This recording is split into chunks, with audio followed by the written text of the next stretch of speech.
The issue really is whether higher education can be based merely on translations. Translations are important, and in many countries where the languages do not provide adequate textbooks, the conveying of knowledge, the conveying of thought is done through the personal medium, and the quality of the teachers is the thing that really matters in the development of thought and in the development of books.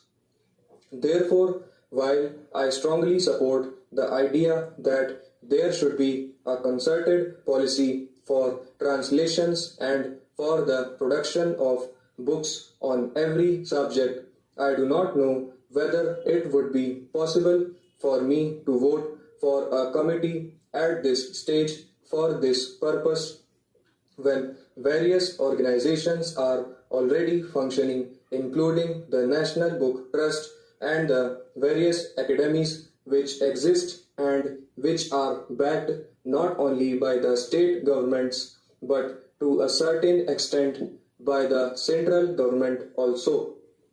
There is a further point which I would like to emphasize, and it is this. There is this idea that in scientific, humanistic, and other subjects, translation is merely the result of the backwardness of a language. The Honorable Minister for Scientific Research and Cultural Affairs has just now pointed out the number of translations that have taken place into the English language.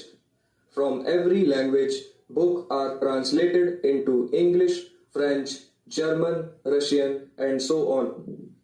It is not a hallmark of our advancing desire to popularize knowledge.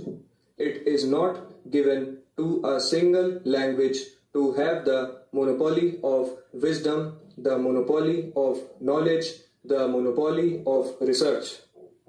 This is being done in every language, in every important language.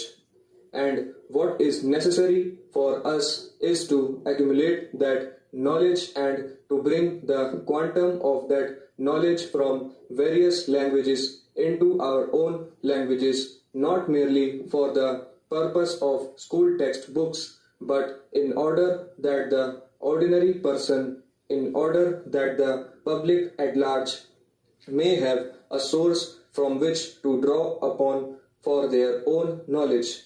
The idea that books are meant only for schools and only for teachers to teach and students to cram, I think is a very primitive one. What is important is that with national education developing in this country, books should be looked upon as the main source for the raising of standards and the intellectual level of the common people. You may have popular series like the Home University Library or similar books or standard volumes written specially and at higher prices. What is required is that